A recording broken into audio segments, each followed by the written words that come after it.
Здраво момци и девојки, овде Дарко Митев од Nordic Plan Studios. Денеска ќе зборуваме за тоа како да се направи реалистичен метал во ZBrush. Значи, поточно како да се искалпта, да ги има деталите кои што го прават, нели, да изгледа природно.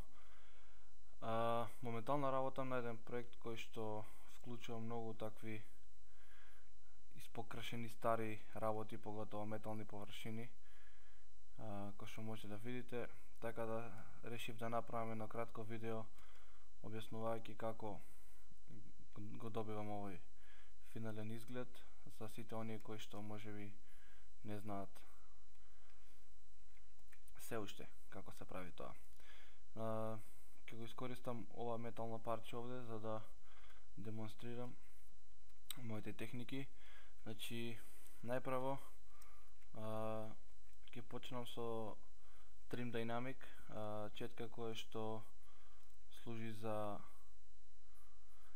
у принцип рамнење и полирање на површини, но со малце поголем интензитет може да биде користена за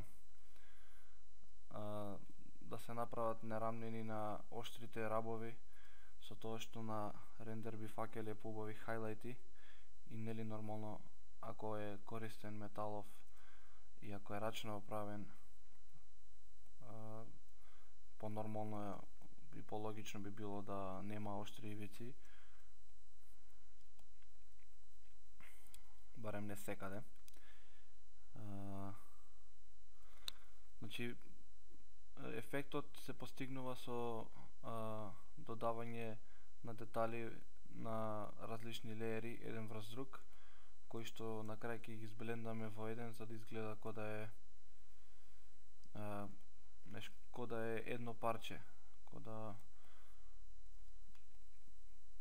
да постои објектот во реалноста. Значи, најпрво ќе ги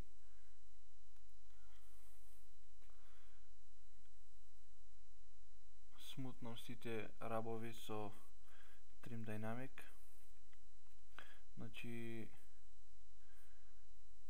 во принцип немам некои посебни четки кои што ги користам, значи стандардни четки во ZBrush со мала измена на Clay Brush кој што ќе ја користам за додавање на фините детали подоцна.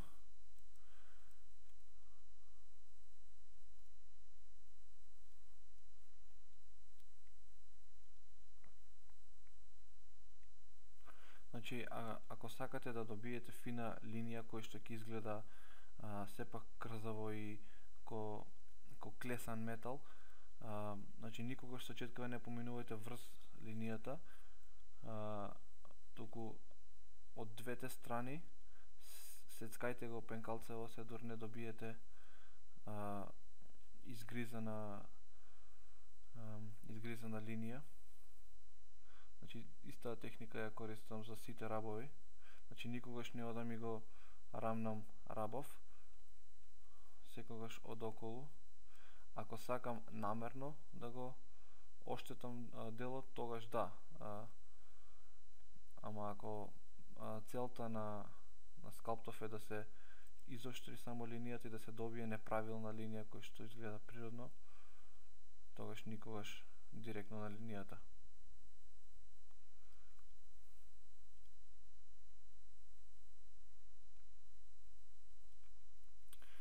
Речиси сме готови со првиот пас на детализирање.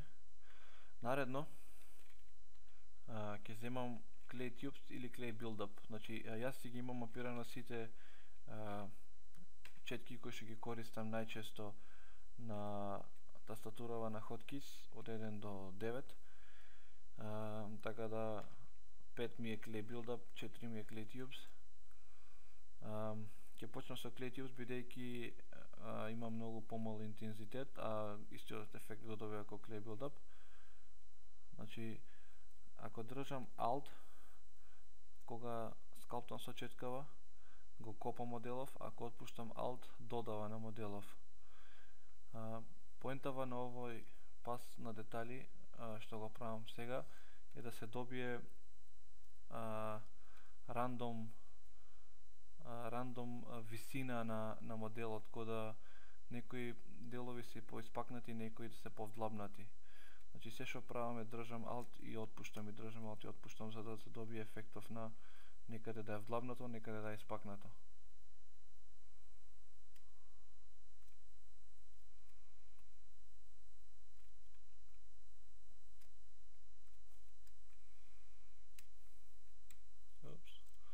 Фатив погрешка на другиот модел.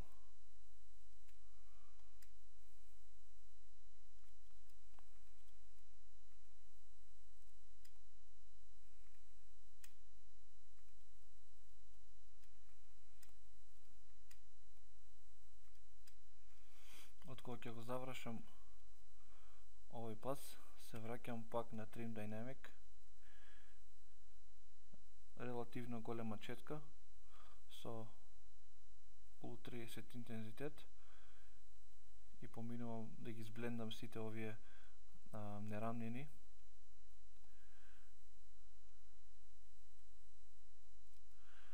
Кои што ќе видите кога ќе завршам, ќе го направат моделот да изгледа многу поинтересен, со многу повеќе леери на метал во него.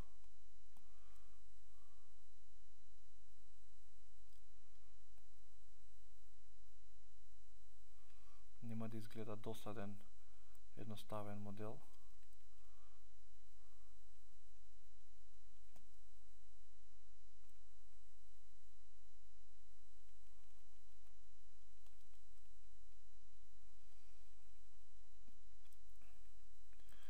Прилично сите детали што ги скалптавме во вториот пас, овде треба да ги смутнеме, да ги сблендаме.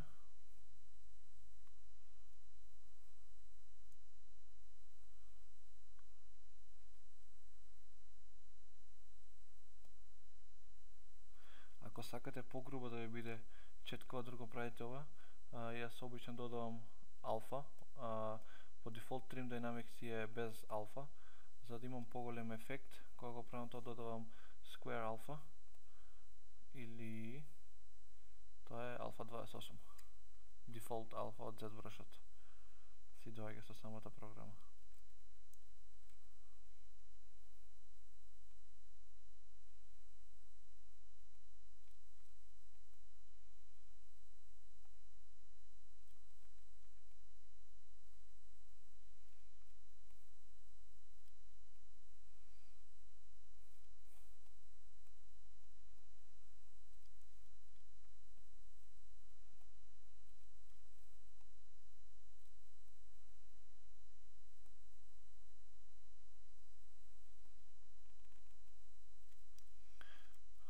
Јас ќе запрам овде со блендањето на деталите. Во зависност од тоа каков изглед барате за вашиот метал, може да го смутнете помалку или повеќе, да оставите повеќе неправилности. Бидејќи ова е штитна орка, кој што најверојатно има поминато многу битки, се очекува да е доста оштетен, доста искористен, така да го кажам, самиот армор.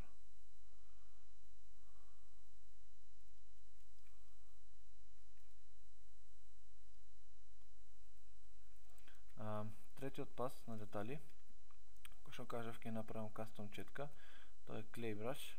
Значи веќе ми е готово мене, али можам да ја рекреирам од ново. Значи се што правиме на дефолт Clay Brush од ZBrush, intensity се намалува на околу 2 до 3%. Focal Shift минус 86-87.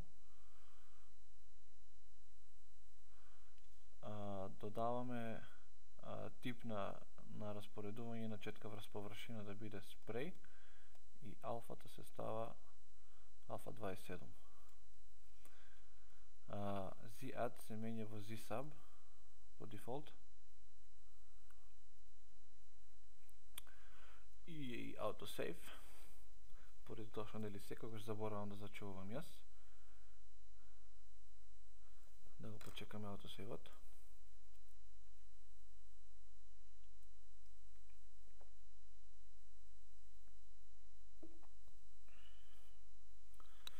Бидејќи фајлот ми е околу 45 милиони така нешто, му треба поприлично време да направи сейв, иако имам доста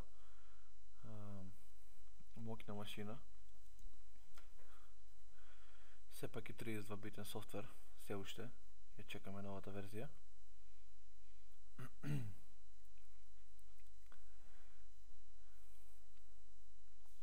И повторно назад. Значи стигнавме до Clay Brush, Stroke, Type, Spray, Alpha 27.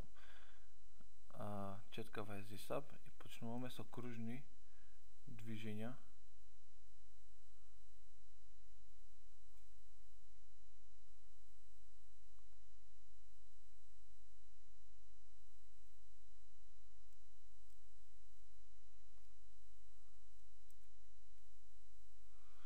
Што ќе го направи моделов да изгледа уште по-рандом и уште по искористен, но во исто време ќе помогне да се спојат, да се слеат деталиве кои што ги скалптавме од порано и да се соедини целава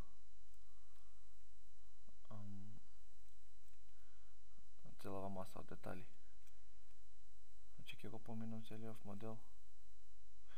Позади нема воопшто да го скалптам, бидејќи тоа воопшто не го гледа камера.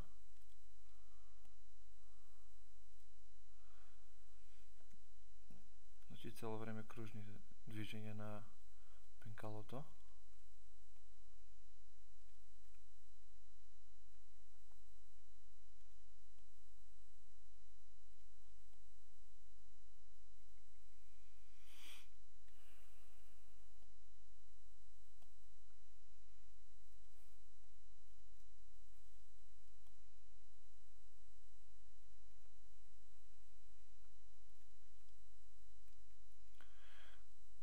Завршиме овој пас на детали, се враќаме на Trim Dynamic.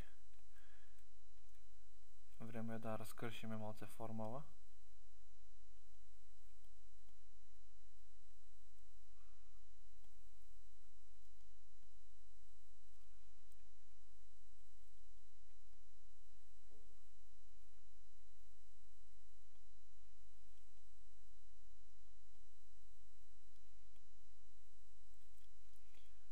Не изгледаат деталиве на секаде исто. Ќе поминам со Trim Dynamic и ќе ги флетнам. Ќе ги спојам деталиве со Trim Dynamic четкава.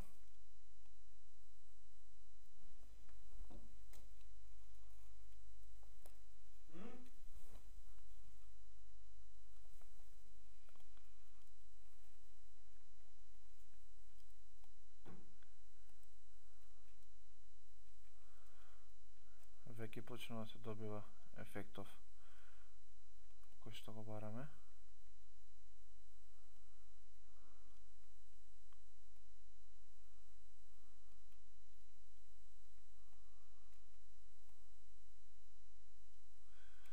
Доколку сакаме да го направиме кога да е искршен некаде, може да искористите Damien Standard Brush за да додавате вакви оштри засеци. Јас сакам да користам кастом четка која се вика Orb Crack Brush. Може да ја симнете бесплатно од интернет. Побарајте ја на Google, кој што има многу пооштар завршеток.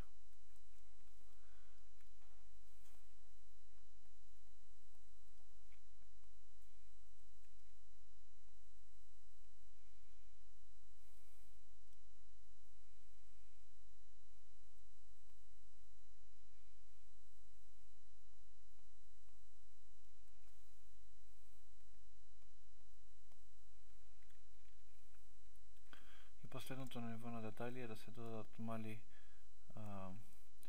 дупчиња неправилности кои што всушност ќе и дадат некаква приказна кога ќе го гледате моделов. Обично кога ги правите овие работи, водете сметка, значи направете си во глава филм на еден начин што се десило за да се појават овие работи на површинава. При ако го удрила секира, каква ќе биде пукнатината, колку ќе биде длабока од едната страна, повеќе оштета на другата, помалце. Колку повеќе ги размислувате овие работи, толку повеќе ќе добие автентичност вашиот модел.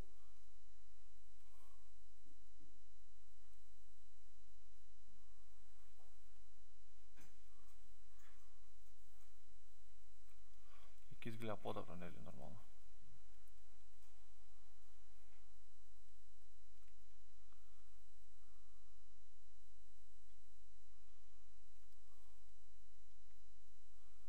Како што може да приметите, не сум на преголема резолуција со моделов, бидејќи знам дека ова ќе биде од прилика на оваа далечина од камера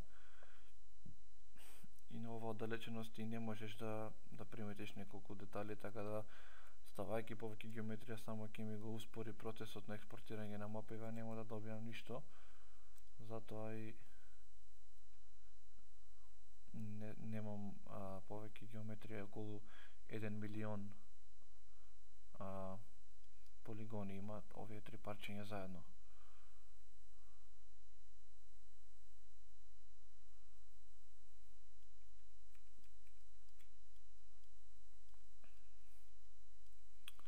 Така, да го видиме заедно со целиот модел како изгледа.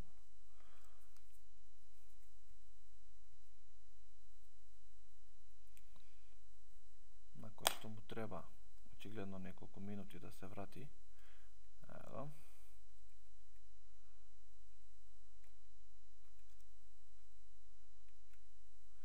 Not that bad. На некои од овие парчиња може да приметите дека имам додавано како спојки елементи кај што симулирам дека се два различни панели и ги имаат швајцовано. Тоа го правам со Clay Buildup.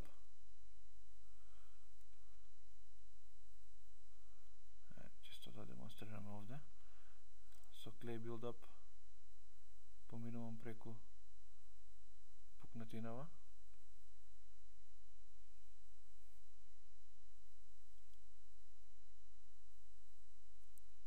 Ако се врати во задураш живот, ево.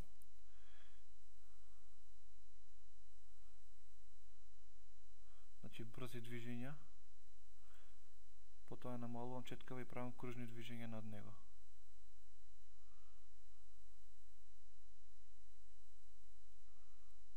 Глич.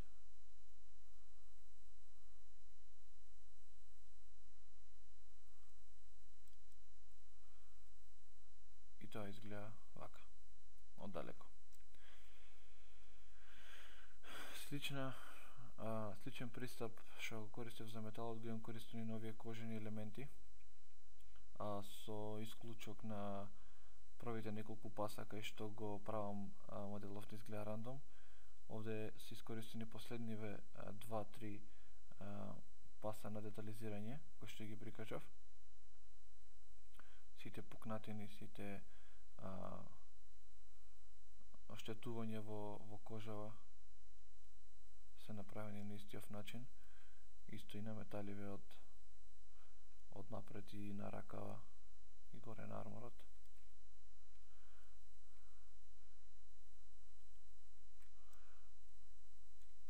Инаку ова е финалната топологија на моделов.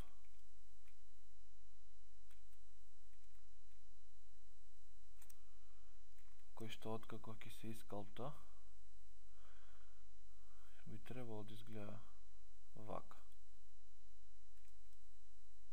Треба ги проектирам деталиве од овој модел на моделов со финална топологија. Но тоа е тема на друг туторијал. Благодарам многу што го гледавте ова мало видео. Се надам дека ќе имате убави новогодишни божикни празници. Ако имате некое прашање, слободно коментирајте. Ако имате предлог или прашање што сакате да направам наредно видео, слободно напишете во коментари и се гледаме наредната година. Чао, чао!